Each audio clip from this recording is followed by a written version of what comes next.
Hello students, today we're going to be doing inquiry 4.1. We're going to be plotting earthquakes to identify patterns.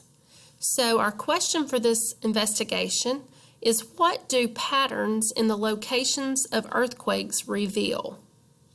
So for your hypothesis, it says if earthquakes are blank in particular locations, then those locations will correspond to blank.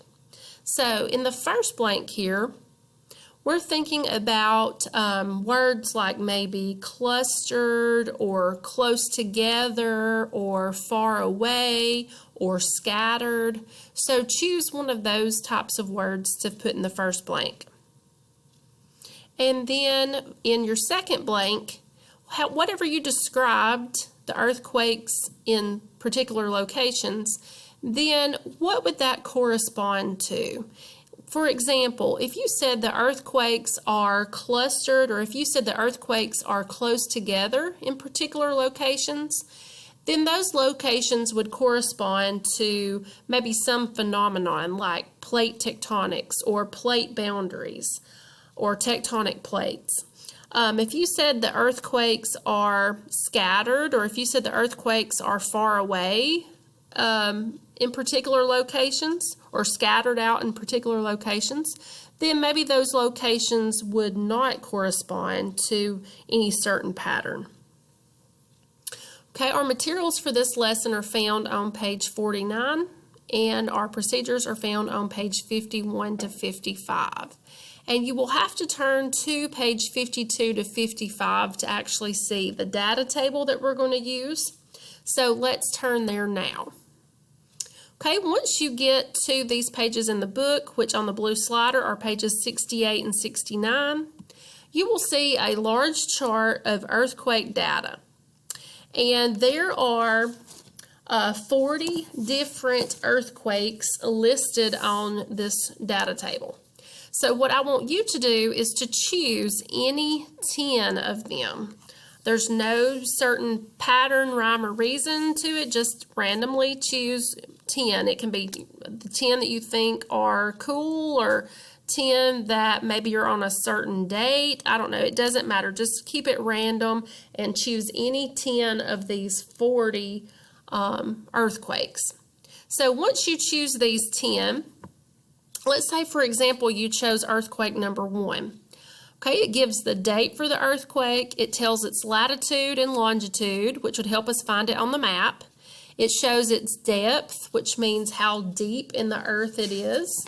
And the depth of this means that earthquakes are occurring at different depths. The deeper it is, the less intense it would be. The shallower it is, the more intense it would be. And then we also have magnitude on the Richter scale. When we're thinking about magnitude, we're referring to the total amount of energy released at the source of the earthquake. So magnitude and intensity are both things that are going to matter to the areas where these earthquakes are occurring. Magnitude and intensity are going to affect how much damage is done by the earthquake. And then it also tells you the location of where the earthquake occurred. Some of these may be places that you've heard about. Some of these may be strange places that you've never heard about, but we can find them on the map by using the latitude and longitude. So I'm going to use earthquake 1 as my example. It's one of my 10 that I chose. You don't have to choose number 1, but if you want to use this one as an example also to get you started, that's fine. But here I see that its latitude is 43 and its longitude is around 81. So if I go back to my CAMI document, I have a map here. And on my map, I have my latitude and longitude lines. Okay, and so I am going to plot my particular earthquake. So I'm looking for 43 degrees north, which that's going to be around this 45 marker. pretty close to this 45 marker. And then for my longitude, it's around 81 degrees east. So it's going to be in this area. So if I go where, let's see, no east. I'm sorry, I was on the wrong one. If I go to around 81 degrees east, I'm going to be somewhere between 60 and 90 here.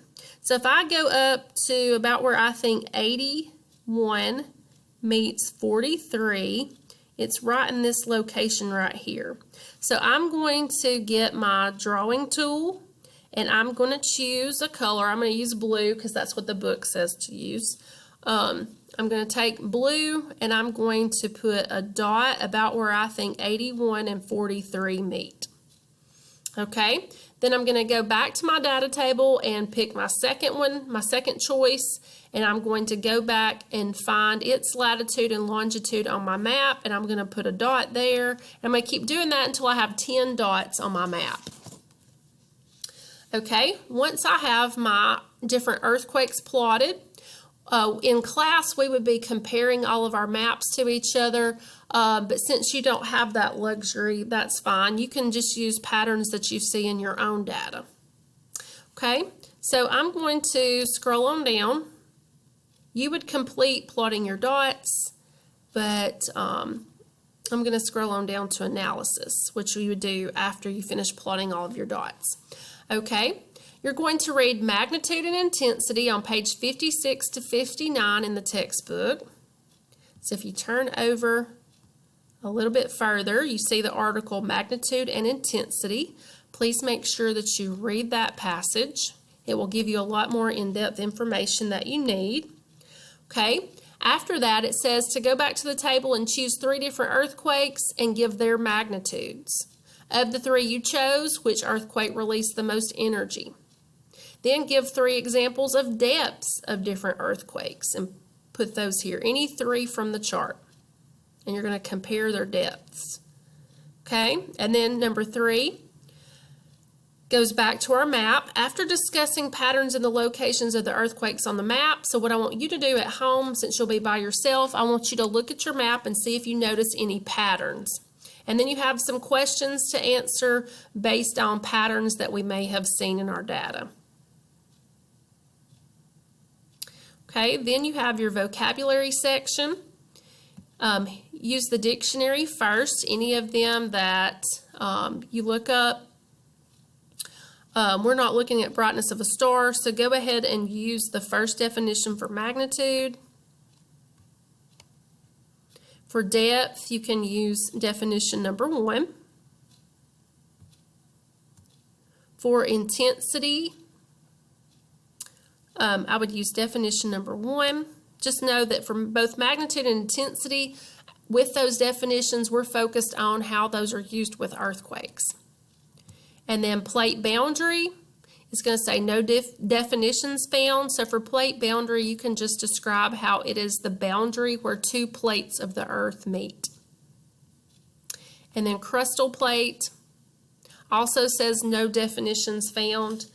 So for crustal plate, I would like for you to use the definition that's in the back of your textbook in the glossary, or you can just simply say that a crustal plate is a plate that is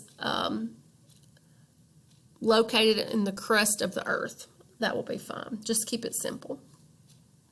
Okay, and then write your conclusion. Your conclusion should be a paragraph that describes how we can, if we look back to our original question, how we can see patterns in the locations of earthquakes and what those patterns reveal. And so we saw today that if earthquakes are clustered or close together in particular locations, then those locations will correspond to plate boundaries, where the plates of the earth meet. All right, if you have any questions about this investigation, please message me and I'll be glad to help you. I hope you have a great day.